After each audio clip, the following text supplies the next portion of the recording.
What's up, guys? Sub-Zero here, back for another VOD review. Today, we're doing a Saintvicious VOD review, mostly because he played around an artifact that I want to yap about. It's one that, going into last patch, was, I believe, the worst augment or artifact in the game. And after a buff, this patch is actually still not amazing statistically, but I think that's really because people are just not playing around it correctly, not realizing the type of setups that you're supposed to be playing it into. And so I think this game can be a good example of how to play around this artifact and yeah, just in general, how it works. So start off here, really kind of a whatever opener. We have a couple of techies, so we can play around techies. The big thing though is we do hit a Vayne here, and Saint immediately does a scout of the lobby. We see one other Vayne out, but he is, I think, excited in this spot with the prospect of potentially playing Vayne, because obviously Vayne reroll, best reroll comp in the entire game. I've talked about this before. I mean, it's good. So we got first augment here, immediately roll Spirit Link, and it's whatever, healing orbs, also whatever. And so now we're just kind of stuck between, I mean, we could take Rain and Gold, it's a very solid econ augment, or we could take Portable Forge. I did kind of spoil that we're playing for artifact, so it is going to be Portable Forge. I honestly would probably just lean the Rain and Gold here, but we go for Portable Forge here, and we get these options: DFG, Fishbone, Suspicious Trench Coat, and a Rapid Fire Cannon. So I think the stats on like RFC on Vayne are actually, they're probably pretty bad. I'm actually down to go look at it right now. Explorer, we can type Vayne in here, and honestly, I'm just gonna type Vayne, go to items, go to Orn items. Is there no Gambler's Blade? Yeah, RFC, I mean, it's negative delta, but just barely. Really, like, Sniper's Focus is the only one, and then Gambler's Blade if you can get it, like, early onto her. But not so much as far as Vayne's, you know, Fishbones is not a great delta. So if we want to play Vayne, there's only really one option for us to take here, and that's Suspicious Trench Coat.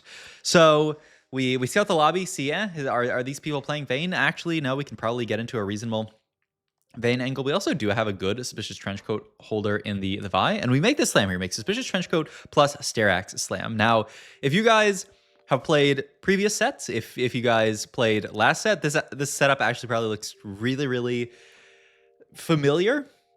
This exact same unit even. I mean, you know, obviously not Vi from this set, but Vi from last set. You'd throw a Suspicious Trench Coat on, throw a Sterax under, throw an Edge of Night onto her, and make her an absolute monster. And you can actually do kind of a similar thing with this. It's not as good because that Vi did, you know, a lot more damage, but the Vi here holds the Trench Coat very nicely. And to kind of talk about Trench Coat a bit. So, like, when Trench Coat in its heyday, when it was really, really broken last set, it's when, I think it was when it was proccing at 50% HP, and the idea was you can build Sterax, you can build Edge of Night, and those will proc, and then you'll proc Trench Coat after that, split into 3 units, and then those 3 units will also get the Trench Coat proc on all of them. Now, it's since been nerfed. It got nerfed up to 66% HP to proc, and then it just got buffed back to 60% HP. 60% HP is the threshold for Sterax, it's the threshold for Edge of Night, so you don't get that kind of like double effect where you say proc the Sterax, then proc the Trench Coat, and then proc the triple Sterax of the Trench Coat. But you do still get the upside of, look at all these 3 Vi's, they're all getting Sterax value onto them. Also, the HP of the unit got buffed a little bit that Trench Coat procs into, so you're getting a Sterax on a slightly bigger unit. So yeah, there's not that like super broken interaction there was before, but you're still really excited to take stuff like the Sterax, like the Edge of Night. If you look at the delta for units holding Trench Coat, and then you throw Sterax and Edge of Night into there, the delta is, it is really, really, really good. So that's what we're going to play for here. And we have items on Vi for now. Vi's gonna item hold these nicely, but spoiler alert, I mean, I'm pretty sure I put him in the thumbnail. I make the thumbnails after the videos, but I mean, like, I'm pretty sure it's gonna be Jarvan in the thumbnail. We want to put these items onto Jarvan. Jarvan, he has a few nice kind of interactions with Trench Coat. I mean, if you can get him to his secondary cast, then obviously he's shielding himself. That's kind of like flat shielding, which is, you know, never bad. It's always going to be value, even if it's on a tiny little unit. He does some damage. He also does the flat armor shred, and so there is this kind of idea where, like, maybe if you get 3 tiny little Jarvans, they all cast on a unit, their armor just goes really low. Could potentially, with like Last Whisper, get them into the negatives, depending on what their armor is, depending on how many casts you can actually get off. So I think it's a pretty nice interaction. There's nothing else like crazy about Jarvan, I would say, and his interaction with Trench Coat. It's also, I guess, the other piece of it is Jarvan likes a Sterax, he likes an Edge of Night, so it's very easy for you to then build Trench Coat, put these items here. But you can see, this is, I mean, look at this setup here. This is reminiscent of set 13, when, you know, you slam those items onto Vi and she just solos out the entire board and you get an easy streak from it. And you know, for a lot of last patch, well, all of last patch essentially, this trench coat item was basically a never pick, but you can see with the buffs to it, it's actually very, very solid if you're building a Stair Axe and potentially an Edge of Night with it. We get the bow here, which easily makes Quinsus. We get the sword here, which actually makes Edge of Night as well if we want to make it. So I would, we'll see. Oh, we're actually going to build the IE onto Vayne. Wow. And the Sunfire here, so not going to finish off Edge of Night. I wonder why. I mean, splitting Sunfire, I mean, you're getting more units. You can't triple Sunfire a unit, but you can perhaps like do a little bit of like make sure your Sunfires are all spreading around. So I mean, I guess that's something. But I'm kind of surprised with the Ice Slam. I mean, this does allow us to make 2 item slams. I still would probably, I mean, I would have just made the Edge of Night here, but maybe there's a reasoning behind it. I can't see why you wouldn't just make the other best item that pairs. Maybe his idea is that it's overkill, but I don't really think it is overkill. All right. Mentorship, Kingslayer. I mean, it's not going to be Kingslayer from this spot. Not going, well, I mean, Placebo's a fine econ augment. I don't mind just taking a mentorship here. There's a lot of easy units that you can mentor in this comp, especially now. Yeah, we have the Senate in, so we can start mentoring, and we can mentor this Vi as well. So that feels really good. We're also in this spot here. We're 100 streaking 3-2. I was about to say, I wonder how much you actually roll here. Saint's going to roll actually pretty hard. I mean, the idea behind rolling here is that we do want to protect our streak. I wonder how, like this board that we're fighting, I'm pretty sure we always win this fight. So I wonder how many people there are actually in this lobby that we lose to without rolling. Because I was kind of tempted here to just greed and push level 7 without rolling at all here. But we roll a bit, find the Senna 2 here. Don't actually find the Vayne 2, which is a little bit awkward. We're item holding this Vayne 1, and we just have a Senna 2 sitting here awkwardly. I mean, you can move items over to Senna, but the problem is she's never going to be, well, she's not going to be mentorshiped for a very long time, and she doesn't use the Quinsus very well because she just has very low attack speed. Rotate into this guy here, who is actually kind of contesting us. They're playing Shaco Reroll. The upside is that, you know, they had to spend a lot of their gold stuck on level 5, so it's going to be a lot easier for us to find the 3 cost, but they're holding 2 Vaynes on bench, so it's going to be a little bit harder for us to find a Vayne in this game, which will be a tad bit annoying here. Into Carousel here, we have Bow still open. We have Cloak as a potential, like, because we don't have Armor Shred at this point, right? We do have the Heal Cut. There is also just Jarvan with Tier. The Tier is a little bit like, like I'm not that excited for the Tier, but I mean, Jarvan is Jarvan. So, wow, this is a deep level 6 roll to protect Streak. I don't know if I can co-sign this. We just rolled a 20 gold. It's going to be really hard for us to push 7 here. I think we should have just, I mean, I know it feels bad because we're double pair and double really, like triple pair, but 2 really influential pairs, the Jarvan and the Vayne. But I mean, I think we're going to win all of these fights, even with that stuff 1-starred. We'll see how this fight goes. This guy is more too, so maybe this is the fight that we really want those upgrades for, though it's pretty close. Yeah, we are going to lose this fight. So yeah, I mean, this is certainly a fight where had we hit our units, that is actually so tragic that we hit on the roll right after. So had we, I mean, obviously like hindsight, but if we could have got one more roll in, we actually would have made it there. Oh, I mean, that's so tragic. And we lost our streak for it. It's kind of worst of both worlds where we rolled, missed, and then lost our streak. So now we're level 6, 23 HP. I mean, honestly, or 23 gold. Honestly, our spot does not look that amazing. I would say the only upside is we do have this big Jarvan here. You see splits into 3 here. All these Jarvans could cast Armor Shred. And, you know, if one Armor Shreds and the next is doing damage on top of that Armor Shred and then Armor Shredding past that, it's flat shred. So, I mean, there's no limit to how much you can shred them. We do also finally pick up the Jinx, or the Vayne too. Did I call her Jinx ever? I almost feel like I called her Jinx at some point, but hopefully I didn't. But, I mean, spot overall looking not bad now that we have the Vayne 2 without rolling. We're a little bit broke. All right. Glove, chain open. Do you want to reforge these? I feel like you do want to reforge a lot of these. He does end up... Oh, this is actually something to point out because I was actually coaching someone and this exact same situation happened. So be careful with this. If you especially... I feel like... Yeah, I mean, it's usually happening on stage on like...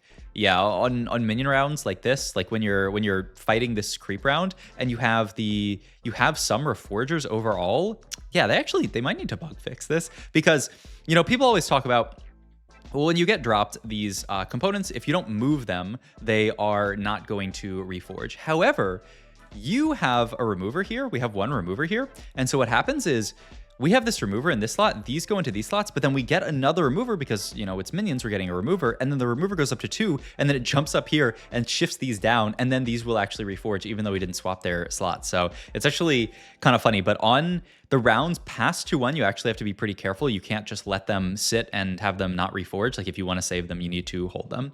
So, ooh, QSS gonna get slammed here. I mean, it's crit chance. We do have an even shroud here if we want to make it, though that does leave us with blue buff as our leftover component. So we're just gonna make the redemption here and say, like, I cannot afford to make to have tier be my open components, which is fair enough. I guess we have the chain as well. So it would have been like Vow and then hold on to other stuff. And I'm surprised we're pretty low priority on actually just making armor shred here. But all right.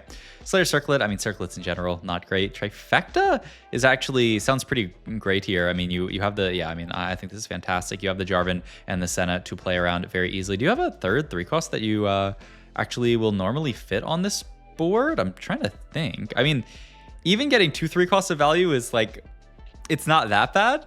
But I mean, I would love to. I mean, you could fit stuff like a Gragas or something, but I mean, there's not another 3-cost that slots onto this board, right? So I'm not. I mean, you can play Braum. That would be the dream. Yeah, play Braum over, I guess, the Rost. Yeah, okay. And so then you just end up playing Braum plus Jarvan plus Silas plus the Leona. Yeah, I mean, I guess that's the route that we will go, but we'll see. We don't have any Braums, though, is the only downside. I mean, right now we're actually playing double Jarvan too, because I mean, it's something for the Trifecta to buff up, and I mean, it's also just, I mean, Jarvan is a good unit, and we also don't have, I mean, we could actually play for Slayer over it, but he opts to just play the double Jarvan because Jarvan's a broken unit. I mean, I can't say that I think it's wrong. I mean, 2 Jarvan 2s is not bad by any means. And I mean, it's cool to see stuff like this where you're actually dropping down of a trait here. The only downside is that, you know, like the Slayer trait for Slayer is really nice onto the Jarvans, onto the Vayne. Like, I don't know. It's actually close for me. It's very close for me, but I'm not like that shocked by this idea.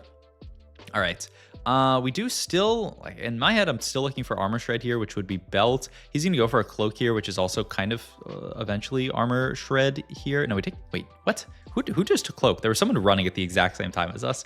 Oh, I see. Okay, yeah, we went for this cloak. Oh, and it got sniped, and so we had to take rod. Okay. Oh, that is, I mean, tragic, because, I mean, at least it can be another Gwinsu's. I mean, we have it if we want it here, which you probably do just make here and then move an item over to the...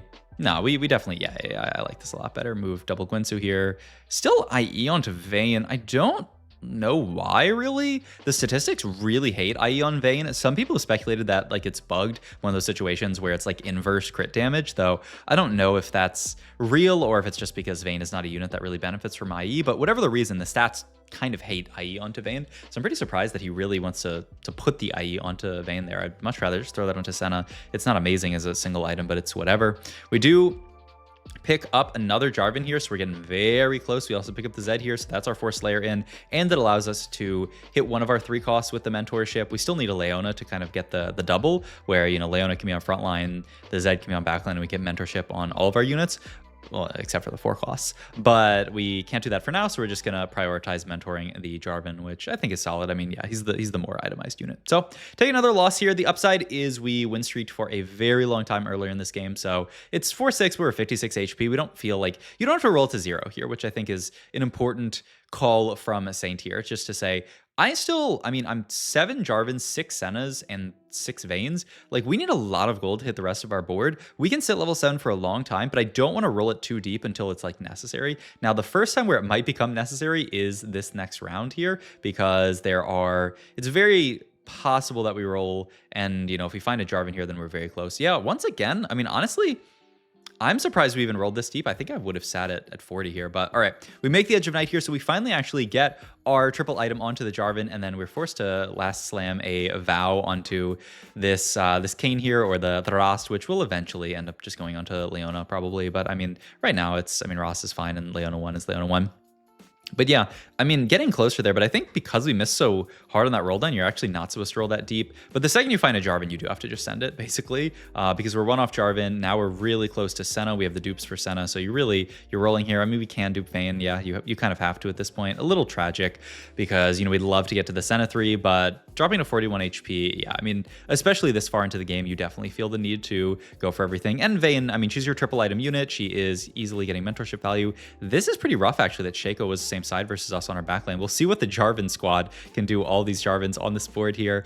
They cannot clean up enough, so we're going to lose this fight as well, drop to 29. But that's also the reason why you go for that dupe onto the Vayne there, because like if we don't have Vayne duped there, we are taking an insane loss. So that's why, I mean, playing for strongest board, saving HP, stuff like this is really important, because I mean, this is a very close lobby. Look at the lobby HP from 3rd to 7th place. It's a 9 HP difference. So losing a single fight in one of these could actually cost us dearly. Also, ooh, that's actually worked out really well, but it is kind of scary that we have potentially this like our Sejuani, our anti-Sejuani positioning is not amazing. Like the only nice thing is actually Zed is going to dash away. Okay, so maybe it's fine, because I guess I've talked about this in videos before. I'm pretty sure. Yeah, I mentioned it recently. I think if not, it'll be in some of my like coaching videos that I'm doing on my other channel. Shout out to the VOD channel, link in the description down below.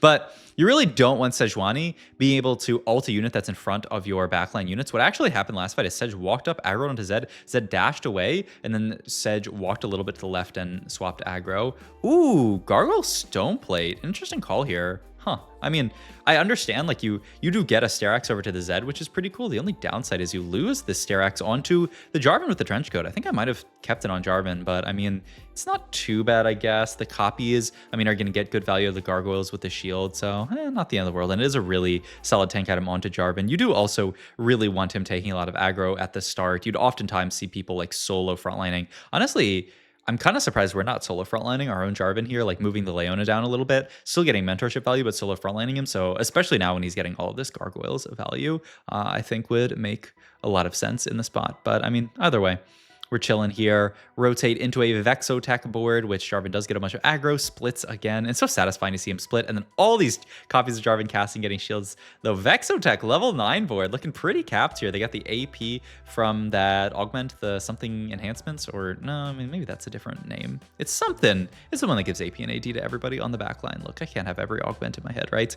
And once again, like, this is why, once again, duping that Vayne made so much sense, and saving that HP was so important, because look how close still the lobby is. 19 HP, 15 HP. I mean, the difference between this game being a 5th and, you know, a top 4 is kind of huge here. We take the Edge of Night. I mean, was there really? I mean, it's a solid Zed item, but was there really nothing? I mean, yeah, I mean, the only Senna item you could think of taking here is like Hodge, move like IE from Vayne over low-key, and then just go like IE Hodge QSS Vayne or Senna, which is probably what I would have gone for. But I mean, this is also not bad. You get items onto Zed. It's just like, it's kind of awkward that we have a 2-item Zed, a 1-item Senna 3, this IE on Vayne. Like, our itemization, I think, it got a little bit scrambled this game, but we'll see what we can do. Ooh, this is a really, I mean, if we can win this fight, I mean, I don't know if we can win this fight though, honestly, because yeah, the Zed positioning once again makes it really tough for Vayne to dodge stuff. I mean, the Jarvan's tanking for a long time, and the Zed's doing a lot of work. Oh my god, it wasn't actually even close. Wow. I mean, this is one of the highest cap comps in the game, this Jarvan and, I mean, Slayer stuff, but I'm still pretty surprised that, I mean, especially with our itemization looking so wonky, that we managed to like pretty much completely clear that fight. Also, we move our Jarvan up here. This is to bait Sejuani's to make sure that she's not casting on edge here, because now Sejuani's going to be forced to walk up for the Jarvan. We have the Senna near the center with the QSS, so it doesn't matter, and then the Vayne can just sit in the corner. This is so important, actually, because if your Vayne gets Sejuani stunned, these fights can easily be a loss. I mean, look at this fight, right? If our Vayne had gotten stunned by a Sejuani, we would have easily lost this fight, but top 4, even top 3 locked in now, and we're just looking at pushing levels to get something else in, a Divinicore or something like that. Yeah, I mean, ooh, that is a Seraphine 4. Whoa. All right, we'll see what we can do versus that board. We want just to make sure, we just want Seraphine to not be opposite side. They did swap, they swapped Seraphine, so she's getting insane AoE off on this board. This is what you really want to avoid versus the Seraphine, is giving her this really long line through your entire team. But maybe we can clear. Oh my god, that fight's so close. I mean, enough that we lived at 2 HP, but I mean, we need to be winning those fights to feel really good. There's Vanguard +1, which gives us a 6 Vanguard out on level up. Wait, that's actually huge for us. If we can get there, you can throw the Vanguard onto the Zed as well, make him a lot tankier. I mean, we need to find our last Vanguard here, and we don't find it. We just find a Gragas, but if we can live this fight, we'll have, I mean, another round to find it. I mean, Gragas still, it's Divinicore on our board. 6 our 5 Vanguard is not my favorite trait in the world, but all right. We have the Sejuani here, but the problem is the Sej is going to aggro into the Zed here, and yeah, then it hits the Vayne. Oh, I mean, it's so rough to play against. I think maybe Zed 4th row would have potentially wasted enough time, but I mean, still, the Zed's doing decent work. The Jarvan's trying to live there. Oh, I think we are just barely going to die. Honestly, I think this fight was a Sejuani. I mean, this is actually a really cool game. Just gonna showcase a lot of positioning stuff. We got to talk about like the Jarvan stuff like this. Yeah, I mean it was a cool game overall. And also, how did this guy hit Jarvan 3? What? I didn't even notice that this guy was also sitting on a Jarvan 3 on their board. What is that?